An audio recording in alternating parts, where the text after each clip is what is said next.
Bonjour à tous, j'espère que vous allez bien les amis, très heureux de vous retrouver comme tous les matins pour ce Day Trading Roadmap, les plans du jour sur nos amis les indices, avec hier une séance où j'ai mis un ordre sur la réintégration dans l'OPR du Nasdaq. Pour aller chercher le haut d'OPR, j'ai acheté ici pour viser ça, mais je ne me suis pas fait exécuter pour un demi-point malheureusement. C'est les choses qui arrivent, parfois on ne se fait pas stopper pour un point, là je ne me suis pas fait exécuter pour un demi-point, donc j'ai pas encaissé ce beau ratio de 2,5. C'est comme ça, c'était la meilleure décision que je pouvais prendre dans la séance américaine. Hier, on est sur le DAX rapidement, les indices qui sont. Le DAX, c'est une crypto. C'est pas compliqué, c'est une crypto-monnaie.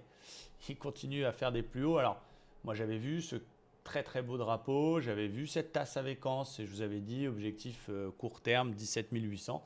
Ça pousse, ça pousse, ça pousse et c'est très très beau. Après, forcément, on enchaîne les ATH, donc c'est pas évident d'être capable de cliquer sur un plus haut. Mes plans pour la journée, j'avais un plan ce matin qui était un achat sur un repli sur le bas du petit canal haussier 1 heure.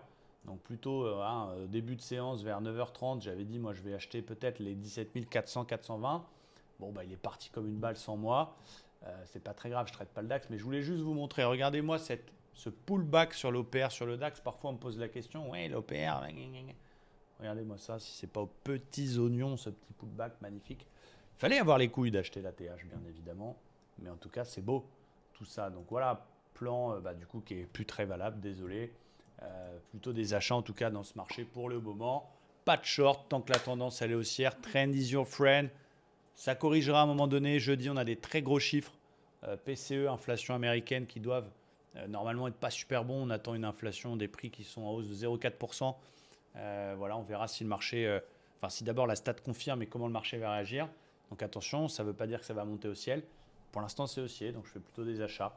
On surveillera quand même le bas du canal, même si maintenant qu'il est cassé, il est moins efficace. C'est plutôt sur les indices américains que je vais me tourner avec le dos qui montre, qui cale un peu quand même. Vendredi, on a eu une bougie un peu particulière. On a fait une bougie avec une grosse mèche, donc qui montre qu'effectivement, il n'a pas su enchaîner une très grosse séance après la fameuse séance Nvidia, on va dire, de jeudi.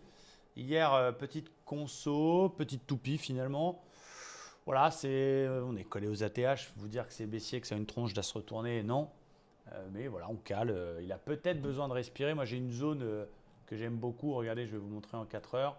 Euh, Convergence entre le bas de ce canal haussier 4 heures, une espèce d'oblique qui a été pété, et le 61 du dernier mouvement haussier. Donc, vous voyez, toute cette zone de convergence vers les 38 760, ça va être ma golden zone de la semaine. Donc, cette zone-là pour des achats en cas de repli, ce sera peut-être un repli un peu plus violent parce que ce sera peut-être sur le chiffre de jeudi, mais en tout cas, c'est la zone que j'attends pour acheter un peu fort, entre guillemets, toujours dans le respect du money management. Pour aujourd'hui, je suis un peu partagé parce que je me dis qu'il est capable de corriger jusqu'à là, ne serait-ce que pour reprendre un peu son souffle. Donc si on passe sous le plus bas précédent, si on passe en flux baissier sous les 39 060, on verra ce qu'on peut faire.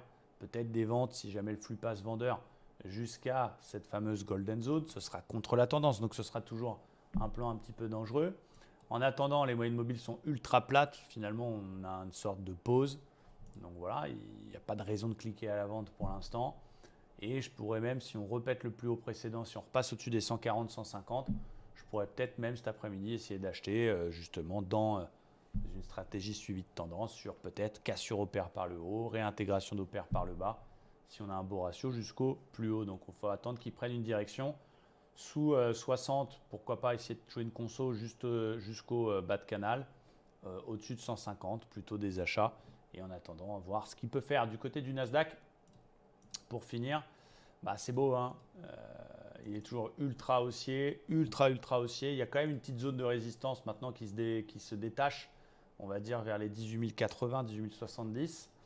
En attendant, il est dans un petit range entre 930 et 18 090. Donc on voit ici un range et je vois aussi un fanion. Donc là, il y a de la figure de continuation. Alors, mon niveau préféré pour aujourd'hui, c'est plutôt d'acheter le bas de range, donc d'acheter vers les 17 920, 930, si jamais on y retourne et qu'on a un beau signal. Il faut attendre une bulle, une div M5, un truc comme ça. Un plan un petit peu plus fun, s'il pète son drapeau, fanion par le haut, continuer les achats sur de la stratégie de suivi de tendance, mais ça sera forcément un petit peu plus dangereux parce qu'on sera dans cette zone de résistance des fameux 18 080. Donc voilà, je ne suis pas certain que j'ai le courage d'acheter une résistance. On verra comment ça se passe, si on a quelque chose de beau ou pas. Mais attention à ne pas essayer de vendre absolument ce marché. Alors à un moment donné, ça va corriger, c'est certain. Donc effectivement, celui qui s'amuse à vendre et vendre et vendre et vendre, bah, il aura raison à un moment donné. Mais voilà, pour l'instant, c'est très solide. Et pour un peu plus tard dans la semaine, on surveillera les deux gros FVG autour du 61,8 qu'on a vu. Voilà, si pareil, on a une mauvaise news inflation qui donne une conso, bah, on surveillera ces deux zones au plus près des 61,8. Donc plutôt des achats pour aujourd'hui. Pas évident d'acheter dans des ATH. Bad range en priorité du côté du Nasdaq. Et sur le dos, bah, on va attendre qu'il sorte de sa phase de pause. Merci à tous, très bonne session américaine et je vous dis à demain. Ciao.